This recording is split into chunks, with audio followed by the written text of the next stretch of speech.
Assalamualaikum warahmatullahi wabarakatuh dan salam sejahtera. Terlebih dahulu izinkan saya memperkenalkan diri. Saya Nur Afiza binti Amir Hashim. Ahli kumpulan saya iaitu Nur Syazwani binti Hussein dan Choi Yiling. Kami dari Pusat Pengajian Ilmu Pendidikan. Manakala Nur Syahidah binti Yahya dari Pusat Ilmu Kemanusiaan. Jadi, hari ini kami akan membentangkan hasil perbincangan daripada soalan 2. Setelah mengadakan perbincangan, kumpulan kami mendapati bahawa kesemua soalan ini merupakan jenis kata ganda penuh. Soalan A, perkataan gila-gila. Perkataan asal gila menurut Kamus Dewan edisi keempat membawa maksud tidak sihat dan tidak waras fikirannya. Contoh ayat, Adira berkelakuan seperti orang gila selepas kematian arwah ibunya. Menurut Kamus Dewan edisi keempat, kata ganda gila-gila membawa maksud bersikap, bertingkah laku seperti orang gila, seolah-olah atau berpura-pura gila. Contoh ayat, watak gila-gila ini memang susah juga, tetapi ada keseronokannya. Seterusnya ialah kata ganda duduk-duduk. Menurut Kamus Dewan edisi keempat, perkataan asal bagi kata ganda duduk-duduk ini ialah duduk, yang membawa maksud beristirahat di atas punggung ataupun bersila. Contoh ayat, anak kecil itu duduk di atas pangkuan ibunya. Manakala kata ganda duduk-duduk bermaksud berehat-rehat seperti mengambil angin dan sebagainya. Contoh ayat, sewaktu sampai di situ, aku melihat Yiling, Afiza dan juga Syahidah sedang duduk-duduk di bawah pokok. Seterusnya, jahat-jahat. Kata dasar bagi jahat-jahat ialah jahat. Menurut Kamus Dewan edisi keempat, jahat membawa maksud buruk lakunya atau tidak baik, perangai atau perbuatan. Contoh ayat, budak jahat itu telah ditangkap kerana mencuri wang jirannya.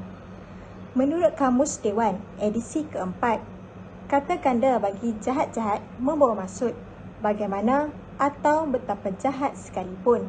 Contoh ayat, jahat-jahat harimau tidak pernah memakan anaknya. Seterusnya, saya akan menjelaskan soalan D iaitu sembunyi-sembunyi.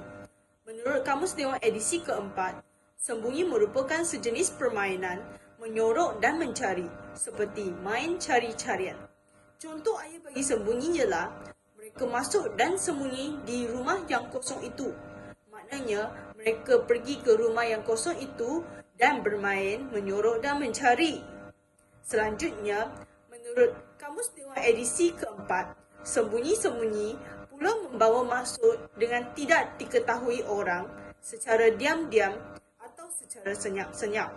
Contoh ayat ialah, Siti masuk pertandingan nyanyian secara sembunyi-sembunyi kerana tidak direstui oleh keluarganya. Contoh ayat yang kedua ialah, mereka meninggalkan tempat itu dengan sembunyi-sembunyi. Maknanya, mereka meninggalkan tempat itu secara diam-diam.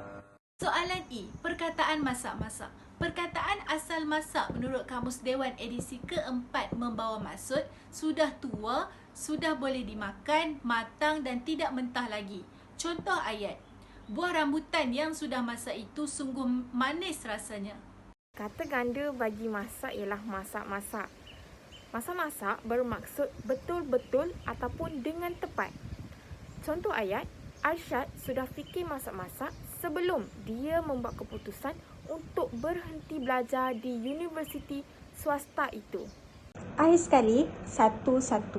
Kata dasar bagi satu-satu ialah satu.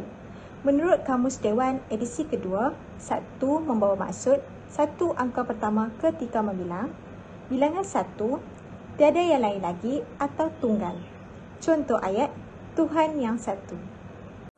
Satu-satu bermaksud tiada yang lain atau satu persatu lepas satu atau satu demi satu atau setiap kali satu. Contoh ayat ialah, dialah satu-satunya orang Melayu yang sanggup memikirkan masalah masyarakat Melayu. Contoh yang kedua ialah, dia satu-satunya orang Asia dalam kalangan peserta seminar. Itu sahaja hasil perbincangan daripada kumpulan kami. Sekian, terima kasih.